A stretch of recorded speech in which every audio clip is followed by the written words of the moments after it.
శ్రీమతే రామానుజాయ నమః.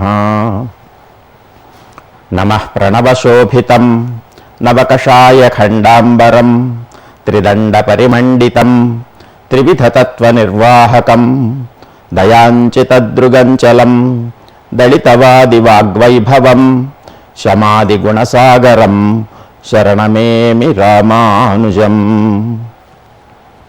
భగవద్ రామానుజులు శరణాగతి గద్యలో భగవద్ అనుగ్రహానికి కావలసినటువంటి జ్ఞానాన్ని, భక్తిని అనుగ్రహించమని భగవంతుని కోరుకుంటున్నారు.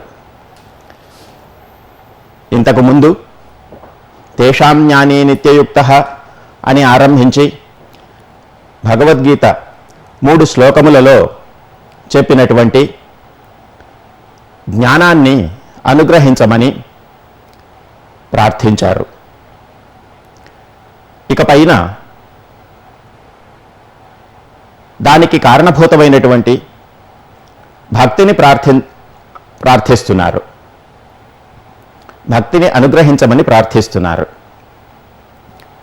భగవద్గీతలో 3 శ్లోకాలలో భగవంతుడు సాక్షాత్ ఈ భక్తి విశ్లేషణ చేశారు.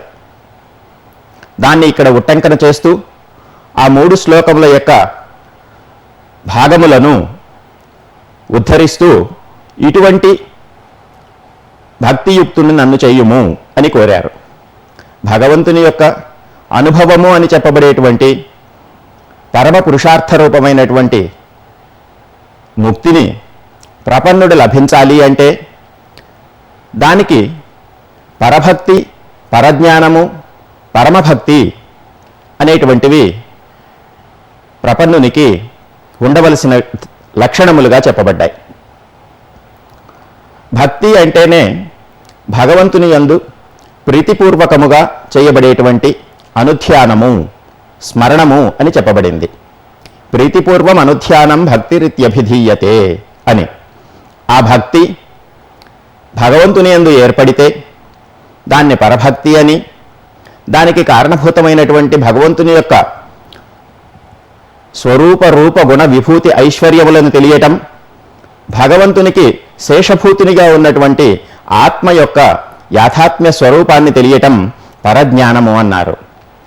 ఇలా తెలిసి భగవంతునికి నిత్య కైంకర్యం చేయవలెను అనేటువంటి భావన నిరంతరము ఉండటం, అటువంటి కైంకర్యము లేకపోతే నిలవలేకపోవటం అనేటువంటి లక్షణాన్ని పరమభక్తి అని వివరించారు. పునః విశ్లేషభీరుత్వం పరమాభక్తిరుచ్యతే అని. భగవంతుని చేరి భగవదనుభవాన్ని పొంది దాన్ని అనుభవించిన తరువాత దాన్ని కోల్పోకుండా యావదాత్మభావిగా అనుభవించటాన్ని, భగవంతునికి నిరంతర కైంకర్యం చేయటాన్ని పరమభక్తి అంటారు. దాన్ని అనుగ్రహించమని భగవద్ రామానుజులు భగవద్గీతలో కృష్ణ పరమాత్మ చెప్పినటువంటి 3 శ్లోకముల యొక్క భాగములను ఇక్కడ ఉద్ధరణ చేస్తూ ఇది స్థానత్రయోదిత పరభక్తియుక్తం మాంకురుష్వ అని ఈ గద్యలో చూర్ణికని అనుగ్రహిస్తున్నారు. పురుష సపరః పార్థ భక్త్యాలభ్య స్వనన్యయా భక్త్యాతు అనన్యయా శక్యః మద్భక్తిం లభతే పరాం ఇది స్థానత్రయోదిత జ్ఞానినం మాంకురుష్వ. ఇంతకు ముందు శ్లోకత్రయోదిత జ్ఞానినం మాంకురుష్వ అన్నారు. 3 శ్లోకములు భగవద్గీత యందు ఒకే అధ్యాయమునందు విజ్ఞాన యోగమని చెప్పబడినటువంటి 7వ అధ్యాయమునందు చెప్పబడిన 17, 18, 19 శ్లోకములు అవి. తేషాం జ్ఞానీ నిత్యయుక్తః ఏకభక్తిర్విశిష్యతే ప్రియో హి జ్ఞానినో అత్యర్థమహం సచ మమ ప్రియః ఉదారాः సర్వ ఏవైతే జ్ఞానీతు ఆత్మైవ మే మతం ఆస్థితః సహి యుక్తాత్మా మామేవానుత్తమాం గతిం బహూనాం జన్మనామంతే జ్ఞానవాన్ మాం ప్రపద్యతే వాసుదేవః సర్వమితి సమహాత్మా సుదుర్లభః అని చెప్పబడినటువంటి 3 శ్లోకములు అనుస్యూతంగా ఒకే అధ్యాయమునందు ఉన్నవి కనుక ఇది శ్లోకత్రయోదిత జ్ఞానినం మాంకురుష్వ అని ప్రార్థన చేశారు. ఇక్కడ చెప్తున్నటువంటి 3 శ్లోకములు 3 అధ్యాయముల యందు ఉన్నటువంటివి, భక్తిని నిరూపించినటువంటివి. ఒకటి అక్షర పరబ్రహ్మయోగం అని చెప్పబడేటువంటి 8వ అధ్యాయంలో పురుష సపరః పార్థ భక్త్యాలభ్య స్వనన్యయా యస్య అంతస్థాని భూతాని ఏన సర్వమిదం తతం అని చెప్పబడినటువంటి శ్లోకంలో ఏ పరమపురుషుని యొక్క అనుగ్రహాన్ని పొందాలి అనుకుంటున్నామో అతని యొక్క స్వరూపాన్ని, దానికి ఆ అనుభవానికి కారణమైనటువంటి భక్తిని ఇక్కడ వివరించారు. పురుష సపరః పార్థ అని, సహా పరఃపురుష, సర్వేశ్వరుడైనటువంటి భగవంతుడు భక్త్యా లభ్య అనన్యయ, అనన్యమైనటువంటి భక్తి చేతనే లభింపబడతాడు. ఇతరుని అపేక్షించకుండా, దేవతాంతర భజన చేయకుండా ఉండేటువంటి భక్తినే అవ్యభిచరిత భక్తి అని ఇంతకుముందు భగవద్గీతలో భగవానుడు ఉపదేశించాడు. భక్తి అనేటువంటిది కేవలం భగవంతుని యందే ఉండవలసింది, కానీ దేవతాంతరముల యందు ప్రయోజనాంతరముల కొరకు కనుక భక్తిని ఉపయోగిస్తే అది వ్యభిచరిత భక్తి అవుతుందని, అలా కాకుండా ఏకభక్తి, భగవంతుని యందు మాత్రమే భక్తిని కలిగి ఉండి భగవంతుడే ప్రయోజనముగా లభించేటువంటి స్థితికి ఏకభక్తి అని చెప్పినట్లు, అటువంటి భక్తి చేత మాత్రమే, అనన్యమైనటువంటి భక్తి చేత మాత్రమే భగవంతుడు, పరపురుషుడైనటువంటి భగవంతుడు లభింపబడతాడు అంటూ అతని యొక్క స్వరూపాన్ని కూడా ఉత్తరార్థం నిరూపిస్తోంది.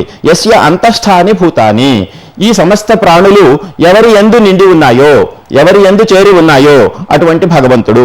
ఏన సర్వమిదం తతం, ఏ భగవంతుని చేత ఈ సమస్త చరాచర విశ్వము తతం వ్యాప్తమై ఉన్నదో, అంటే భగవానుని యందు సమస్త భూతములు ఉన్నాయి, భగవంతుడు సమస్త భూతముల యందు ఉన్నాడు అని అంతర్బహిర్వ్యాప్తిగా చెప్పబడినటువంటి నారాయణ శబ్దార్థాన్ని ఇక్కడ నిరూపించారు.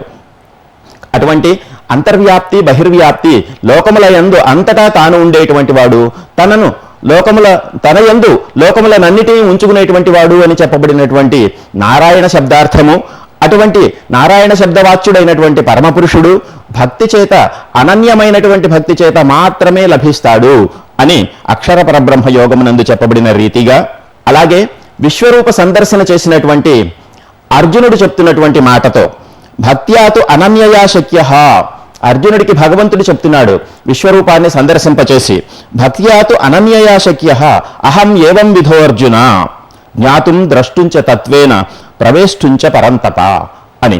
ఇది విశ్వరూప సందర్శన యోగం అని చెప్పబడేటువంటి 11వ అధ్యాయంలో 54వ శ్లోకం.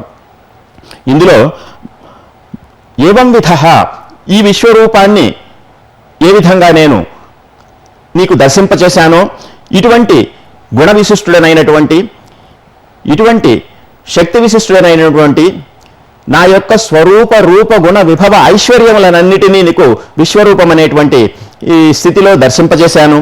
ఏవం విధ, ఇటువంటి నేను భక్త్యాతు అనన్యయా శక్య జ్ఞాతుం ద్రష్టుంచ తత్వేన, భగవంతుని యొక్క తత్వముతో, భగవంతుని యందు ఉన్నటువంటి సమస్తములైనటువంటి గుణములు, కళ్యాణ గుణములు, భగవంతుని యొక్క లీలా విభూతి, నిత్య విభూతి అని చెప్పబడేటువంటి విభూతులు, భగవంతుని యొక్క స్వరూపమైనటువంటి దివ్య మంగళ విగ్రహము, వీటన్నిటినీ కలిపి జ్ఞాతుం తెలుసుకుంటూ కానీ, ద్రష్టుం చూచుటకు కానీ, ప్రవేష్టుం భగవంతుని యొక్క అనుగ్రహాన్ని పొందటానికి కానీ, భగవత్ కైంకర్యాన్ని లభించటానికి కానీ, భక్త్యాతు అనన్యయా శక్య, అనన్యమైనటువంటి భక్తి చేత మాత్రమే శక్య కుదురుతున్నది అని విశ్వరూప సందర్శన యోగంలో వివరించిన విధంగా, అలాగే మోక్ష సన్యాస యోగం అని చెప్పబడేటువంటి 18వ అధ్యాయంలో బ్రహ్మభూత ప్రసన్నాత్మ నశోచతి నకాంక్షతి సమస్సర్వేషు భూతేషు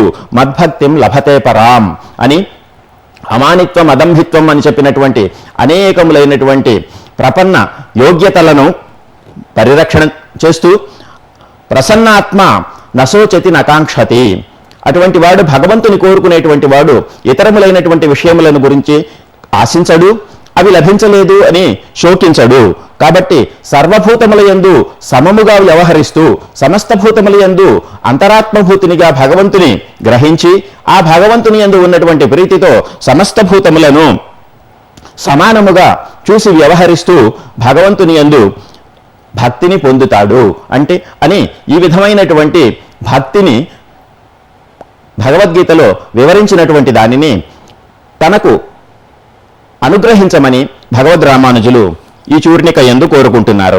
పురుష సపరః పార్థ భక్త్యాలభ్య స్వనన్యయా అని ఒక శ్లోకమునందు, భక్త్యాతు అనన్యయా శక్య అని ఇంకొక శ్లోకమునందు, మద్భక్తిం లభతే పరాం అని చెప్పినటువంటి 3వ శ్లోకమునందు ఈ 3 శ్లోకములు 3 అధ్యాయముల యందు చెప్పబడటం వలన శ్లోకత్రయోదిత అని అనకుండా స్థానత్రయోదిత పరభక్తియుక్తం మాం కురుష్వ, ఈ 3 స్థానముల యందు 3 అధ్యాయముల యందు చెప్పబడినటువంటి విధముగా పరభక్తిని కలిగినటువంటి వానిగా నన్ను చేయవలసినది అని భగవద్ రామానుజులు రంగనాథుని సన్నిధిలో ప్రార్థించారు. ఈ విధంగా భగవద్ అనుభవానికి, నిరంతరమైనటువంటి భగవత్ ప్రాప్తికి కావలసినటువంటి సాధనములుగా పరభక్తి, పరజ్ఞాన, పరమభక్తి ఏక స్వభావం మాం కురుష్వ అని సంప్రార్థన చేశారు.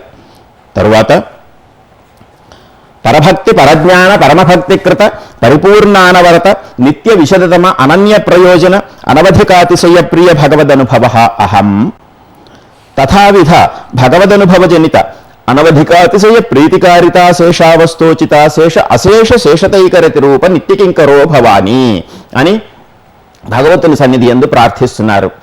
భగవంతుని యొక్క అనుభవాన్ని నేను పొంది ఆ భగవదనుభవం వలన, భగవత్ ప్రాప్తి వలన కలిగినటువంటి ఆనందముతో సమస్త విధములైనటువంటి సమస్త ఉపచారములను నిరంతరము చేస్తూ ఉండేటువంటి వాడిని నేను అవుతాను అని తన యొక్క పారమార్థికమైనటువంటి కోరికని తెలియచేశారు. ఇందులో భగవద్ అనుభవాన్ని 6 విశేషణాలతో వివరిస్తున్నారు. 1 పరభక్తి, పరజ్ఞాన, పరమభక్తి కృతము. భగవదనుభవం అనేటువంటిది పరభక్తి, పరజ్ఞానము, పరమభక్తుల వలన కలుగుతుంది. వీటిని గురించి ఇంతకుముందు మనము స్పష్టంగా వివరించుకున్నాం. తరువాత పరిపూర్ణమైనటువంటిది భగవదనుభవము. ముక్తి లభించినటువంటి ప్రపన్నునికి భగవంతుని యొక్క ఆనందము, భగవంతుని యొక్క అనుభవము, బ్రహ్మానందము సంపూర్ణంగా లభిస్తుంది. దానిలో ఏ విధమైనటువంటి కొరత ఉండదు. పరిపూర్ణమైనటువంటి, అనవరతమైనటువంటి, నిరంతరము లభించేటువంటిది. ఏ విధమైనటువంటి ఇతర విషయ స్పర్శ లేకుండా కేవల భగవద్ అనుభవము, భగవద్ ఆనందము లభిస్తుంది. అది నిత్యమై ఉంటుంది. ఒక కాలంలో ఉండి ఇంకొక కాలంలో విచ్ఛిన్నము కాకుండా నిత్యమయి, విశదతమమయి, స్పష్టముగా ప్రతీయమానమవుతూ ఉంటుంది. ఇందులో భగవదనుభవము పరభక్తి చేత విశదమయి, విశదతరము, విశదతమము అంటున్నారు ఇక్కడ. పరభక్తి చేత విశదమవుతుంది, పరజ్ఞానము చేత విశదతరమవుతుంది, పరమభక్తి వలన విశదతమమవుతుంది అని భగవదనుభవాన్ని అభివర్ణన చేస్తున్నారు. ఇది అనన్య ప్రయోజనమై ఉంటుంది. అన్య ప్రయోజనాన్ని ఆశించకుండా ఉండేటువంటిది. భగవద్ అనుభవం తప్ప ఇతరాన్ని దేన్ని, లౌకికమైనటువంటి ఏ అపేక్ష లేకుండా, ఏ విషయాన్ని అపేక్షించకుండా, ప్రాకృతికమైనటువంటి విషయముల యందు ప్రవర్తించకుండా ఉండేటువంటిదిగా అవుతుంది. నిరవధికమవుతుంది. ఇంత అంత అనేటువంటి కొలత లేనిదవుతుంది. అతిశయిత ప్రియమవుతుంది. ఇంతకంటే ఇష్టమైనటువంటిది ఇంకొకటి లేనిదవుతుంది. అటువంటి భగవదనుభవాన్ని కలిగినటువంటి నేను తథావిధ భగవదనుభవ జనిత, ఇలాంటి అనుభవం వలన కలిగేటువంటి అనవధికాతిశయ ప్రీతికారిత అశేష అవస్తోచితాశేష శేషతైకరతి రూప నిత్యకింకరో భవాని. తన యొక్క స్వరూపానుగుణంగా భగవంతునికి సమస్త అవస్థల యందు భగవంతుడు ఏ విధంగా, ఏ సమయంలో ఎలా ఉంటే వ్యూహ, విభవ, అర్చ, అంతర్యామి రూపములుగా ఉన్నటువంటి భగవంతుడు ఏ రకంగా తనకి అనుగ్రహిస్తే ఆ విధమైనటువంటి సందర్భానికి తగినటువంటి సేవని తాను చేస్తూ కైంకర్యము నిరంతరము ఉండేటట్లుగా నిత్య కైంకర్యముగా లభిస్తాను. ఇలా భగవంతుని ప్రార్థించినటువంటి భగవద్ రామానుజులు ఇంతవరకు ద్వయమంత్రార్థమైనటువంటి శరణాగతి తత్వాన్ని మనకి వివరించారు. ఇక పైన ఉన్నటువంటి చూర్ణికలన్నీ రంగనాథుడు ప్రతివచనములుగా తన యొక్క అనుగ్రహాన్ని స్పష్టముగా మాటలతో వివరిస్తూ ఏ విధమైనటువంటి ఫలాన్ని శరణాగతి చేసినటువంటి వాడు లభిస్తాడు, అలా లభించడానికి అవాంతరముగా ఉన్నటువంటి పాప అజ్ఞానములను తాను పోగొడతానని, ఈ శరీరం ఉన్నంత వరకు భగవంతుని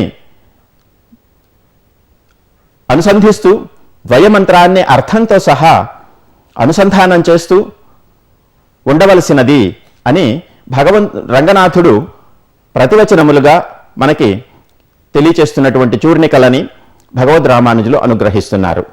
ఏవం భూత మత్కైంకర్య ప్రాప్త్యుపాయతయా అవక్లుప్త సమస్త వస్తు విహీనోపి అనంత తద్విరోధి పాపాక్రాంతోపి అనంత మదపచారయుక్తోపి అనంత మదీయాపచారయుక్తోపి అనంత అసహ్యాపచారయుక్తోపి ఏతత్ కార్యకారణభూత అనాది విపరీతాహంకార విమూఢాత్మస్వభావోపి ఏతదనుగుణ ప్రకృతి విశేష సంబద్ధోపి ఏతన్మూల ఆధ్యాత్మిక ఆధిదైవిక ఆధిభౌతిక సుఖ దుఃఖ తద్ధేతు తదితర ఉపేక్షణీయ విషయానుభవ జ్ఞాన సంకోచ రూప మచ్చరణారవింద యుగళైకాంతికాత్యంతిక పరభక్తి పరజ్ఞాన పరమభక్తి విఘ్న ప్రతిహతోపి ఏన కేనాపి ప్రకారేణ ద్వయవక్తాత్వం కేవలం మదీయయైవ దయయా నిశ్శేష వినష్ట సహేతుకమచ్చరణారవింద యుగళైకాంతికాత్యంతిక పరభక్తి పరజ్ఞాన పరమభక్తి విఘ్న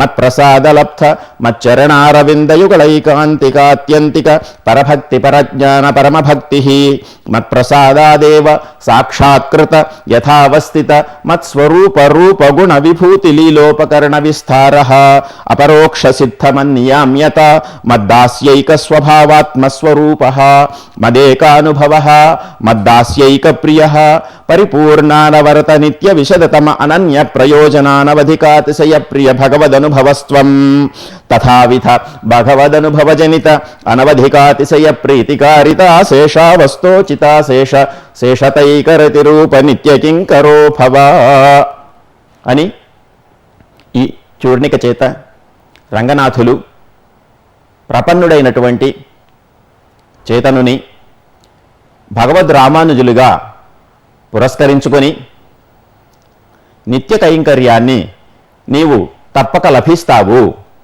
దానికి కావలసినటువంటి సమస్తములైనటువంటి ఉపకరణములను కేవలము నా దయచేతనే అనుగ్రహిస్తాను నేను అని ఆశ్వాసన చేస్తున్నాడు. భగవంతుని శరణు పొందినటువంటి వారు వారి వారి యథా శాస్త్రానుష్ఠితములైనటువంటి యథాశాస్త్ర విహితములైనటువంటి యోగ్యతలనే పరిపూర్ణంగా లభించకపోయినా ద్వయోచ్చారణం అనేటువంటి యోగ్యతని విశిష్టముగా భగవంతుడు పరిగ్రహించి కేవలము తన దయచేత మాత్రమే భగవదనుభవానికి అవాంతరముగా ఉన్నటువంటి సమస్తములైనటువంటి విఘ్నములను పరిహరించి పాపము అజ్ఞానము అనబడేటువంటి సమస్తములైనటువంటి విఘ్నములను పరిహరించి భగవంతుని యొక్క దివ్యమంగళ విగ్రహాన్ని ప్రకాశింపచేసి దాన్ని నిరంతరము సేవించటానికి కావలసినటువంటి యోగ్యతని అర్హతని అనుగ్రహిస్తున్నాను. నిరంతరము నీవు ఈ శరీరమున్నంత వరకు ద్వయాన్ని అర్థంతో సహా అనుసంధానం చేసుకుంటూ ఉండవలసింది అని తన ప్రతివచనములలో తెలియచేస్తున్నారు. ఏవం భూత మత్కైంకర్య ప్రాప్తి ఉపాయతయా భగవంతుని యొక్క కైంకర్యం నిత్యముగా పరమపదమనందు చేయటానికి కావలసినటువంటి ఉపాయములుగా చెప్పబడినటువంటి అనేకములైనటువంటి సమస్త వస్తు విహీనోపి శాస్త్రమునందు ఏ ఏ ఉపాయములన్నీ ఏ ఏ యోగ్యతలన్నీ చెప్పబడ్డాయో అవి అన్నీ లేకపోయినా కానీ అనంత తద్విరోధి పాపాక్రాంతోపి అవి లేకపోవటానికి కారణమైనటువంటి అనాది కాలకృత పాపము విరోధి రూపంగా ఉన్నటువంటిది. ఆ పాప యుక్తుడైనా కానీ అనంతములైనటువంటి భగవదపచారములు చేసినవాడైనా కానీ అనంతములైనటువంటి భాగవతాపచారములు చేసినవాడైనా కానీ భగవంతుడు చివరికి సహించినటువంటి అపచారములు చేసినటువంటి వాడు కానీ దీనికి కారణమైనటువంటి విపరీత అహంకారము తన ఆత్మ స్వరూప యాథాత్మ్యాన్ని గ్రహించకపోవటము చేతనుడైనటువంటి వాడు భగవంతునికి శేషభూతుడు అనేటువంటి విషయాన్ని తెలుసుకోలేకపోయినా కానీ దానికి కారణభూతమైనటువంటి ప్రకృతి సంబంధాన్ని విడిపించుకోలేకపోయిన వాడైనా కానీ ఆధ్యాత్మికము ఆధిదైవికము ఆధిభౌతికము అని చెప్పబడేటువంటి అనేకములైనటువంటి దుఃఖములను వాటికి కారణభూతమైనటువంటి విషయ అనుభవాలని ఆ విషయములందు ప్రవర్తించేవంటి తన యొక్క జ్ఞాన సంకోచాన్ని వీటన్నిటినీ కలిగిన వాడైనా కానీ భగవంతుని యొక్క చరణారవిందములయందు పరభక్తి పరజ్ఞాన పరమభక్తులను అనుష్ఠించటానికి అనేక విధములైనటువంటి విఘ్నములు కలిగినటువంటి వాడైనా కానీ ఏదో ఒక రకంగా ద్వయాన్ని అనుసంధానం చేస్తున్నటువంటి నీవు ద్వయాన్ని అనుసంధానం చేస్తే చాలు. ద్వయమంత్రాన్ని అర్థజ్ఞానంతో చేసిన, అర్థము తెలియకుండా చేసిన, నిష్టతో చేసిన, నిష్ట లేకుండా చేసిన, కేవలం వాచిక రూపంగా చేసినా కానీ దాన్ని మనస్సులో స్థిరంగా అర్థాన్ని గ్రహించకుండానే కేవలం వాక్ రూపంలో ప్రవర్తించినా కూడా ఏనకేనాపి ప్రకారేణ ద్వయవక్తాత్వం, ఏదో ఒక విధంగా ద్వయాన్ని నువ్వు చెప్తే చాలు. కేవలం మదీయ యయవ దయయ, నాకున్నటువంటి అపరిమితమైనటువంటి దయతో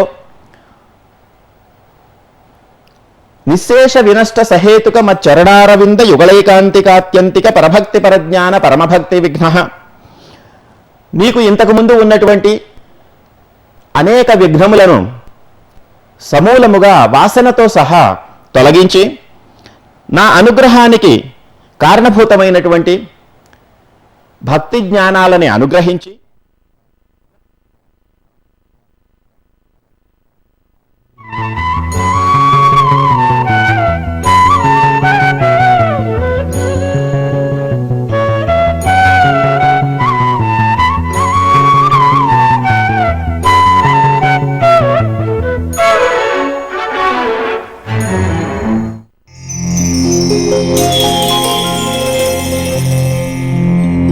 Thank you.